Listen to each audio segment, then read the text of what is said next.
What's going on, YouTube, man? Welcome back to another video.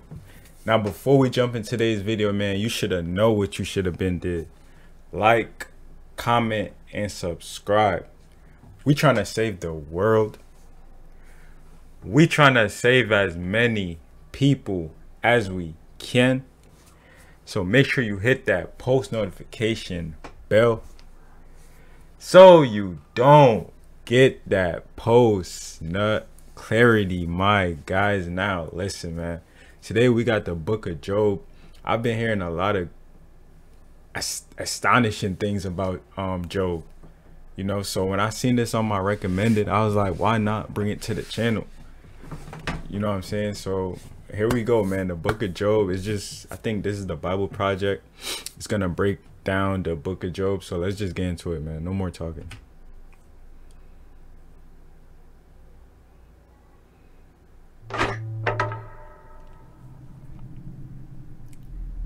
There are three books in the Bible known as the wisdom literature: Proverbs, Ecclesiastes, and Job. The first, Proverbs, showed us that God is wise and just. Yeah, we learned that God has ordered the world so that it's fair. The righteous are rewarded, the wicked are punished. In other words, you get what you deserve. But then we meet True. Ecclesiastes, who observes, people don't... If you haven't read the book of Proverbs yet, I highly recommend you read the book of Proverbs. I'm not fully through the book of Proverbs, but on my way to work, I try to listen to the audio book. So I recommend Proverbs for sure.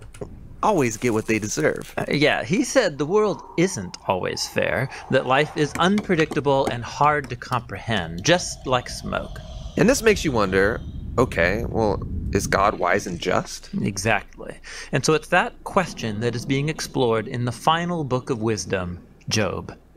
All right, let's dive in.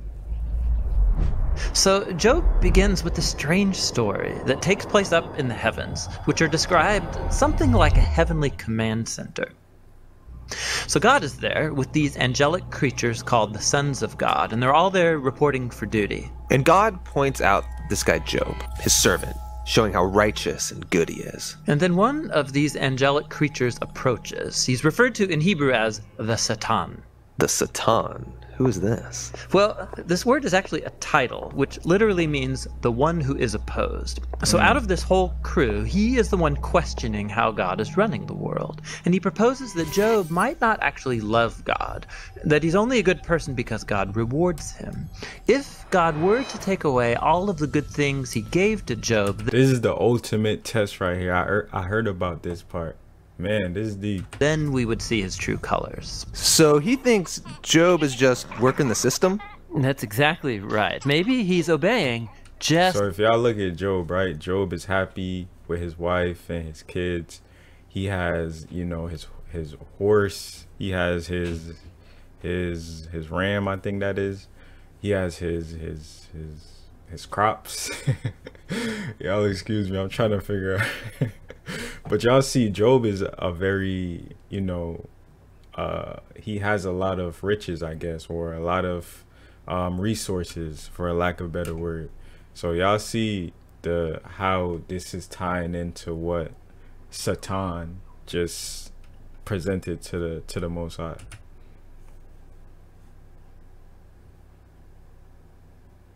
to get what he wants. So God agrees to this experiment and allows the Satan to inflict suffering on Job. And Job loses everyone and everything that he cares about. It is devastating. And remember, he deserves none of this. God himself said so. The remarkable thing is that in the midst of all this suffering, Job still praises God. At least for chapters 1 and 2. But then in chapter 3, we find out how he's really feeling inside. He unleashes this poem that reveals this devastation. It's a long, elaborate curse on the day that he was born. After this, some of Job's friends come to visit him to offer their help. And all of them are like, Job, you must have done something horribly wrong to deserve this. After all, we know God is just, and we know the world is ordered by God's justice and fairness, so you must be getting what you deserve. And for AKA, you reap what you sow. the next 34 chapters, the friends and Job go back and forth in very dense Hebrew poetry. His friends keep speculating about why God might have sent such suffering, and they even start making up lists of hypothetical sins that Job must have committed. But after each accusation, Job defends his innocence. And Job is innocent. He is. He's also on an emotional roller coaster. At some moments, he's very confident that God is still wise and just. Yeah, in other moments, he's doubting God's goodness. He even comes to accuse God of being reckless, unfair, and corrupt. So by the end of the dialogue, Job demands that God that audio in the back, bro. Come and explain himself in person, and God does so. He comes in the form of a great storm cloud. Now, God doesn't give Job a direct answer. He doesn't tell Job about the conversation with the Satan. Yeah, he does something very different. He takes Job on a virtual tour of the universe. He shows Job how grand the world is, and he asks him if he's even capable of running it or understanding it, just for a day. He shows Job how much detail there is in the world, things that we might see every day, but really don't understand at all. But God does. He knows it all intimately. He pays attention to the beauty and operations of the universe in ways that we haven't even imagined and in places that we will never see. Then to conclude, God shows Job two wondrous beasts and brags about how great they are. Yeah, they are dangerous. I mean, they would kill you without even thinking about it. And God says they're not evil. They're actually a part of his good world. And then that's it. That's God's whole defense. It's kind of weird. I mean, what was this all about? It seems to be this. From Job's point of view, it looks like God is not just. But God's perspective is infinitely bigger. He's dynamically interacting with a whole universe of complexity when he makes decisions. And this is what God calls his wisdom. So Job asking God to defend himself is actually kind of absurd. He couldn't comprehend this kind of complexity even if he wanted to. So where does this leave us? Well, it leaves Job in a place of humility. He never learned why he suffered, and yet he's able to live in peace and in the fear of the Lord.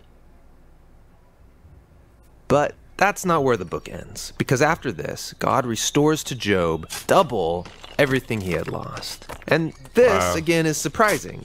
I mean, is this a reward? Is God saying, congratulations, Job, you passed this elaborate test? No, I mean, the whole book just made the point that Job losing everything was not a punishment, and so now getting it back isn't a reward. So why does he get it back? Well, apparently, God, in his wisdom, decided to give Job a gift. We don't know why. But what we do know is that Job is now the kind of person who, no matter what comes, good or bad, he can trust God's wisdom. And that's the book of Job and the end of our wisdom. See, and this is why you never want to question God or why certain things happen in your life. Most people might be like, why me? And I feel like that is an abomination onto our Heavenly Father when you say, why me? Because Job could have easily been like, why me? You know, I'm sure Job was probably like, why me? Like, what did I do to deserve all of this? But that goes to show that our God is a mighty God, man. It goes to show. And this makes me even more eager to go read the book of Job now, because I've been hearing so much good things about the book of Job, and I feel like not only myself but you guys as well can learn a lot from this book. And you know how having humility and just having that meekness spirit in you, what it can do, you know, how much glory God can really put into your life. You know, even if you lose it all, just like Job, are you gonna, you know, forsake God and, you know, be mad at God, or are you gonna continue to operate in the fruits of the Spirit? You know, and I feel like that's what the book of Job is based on, you know, based on what I just saw. But it's a very powerful book, man.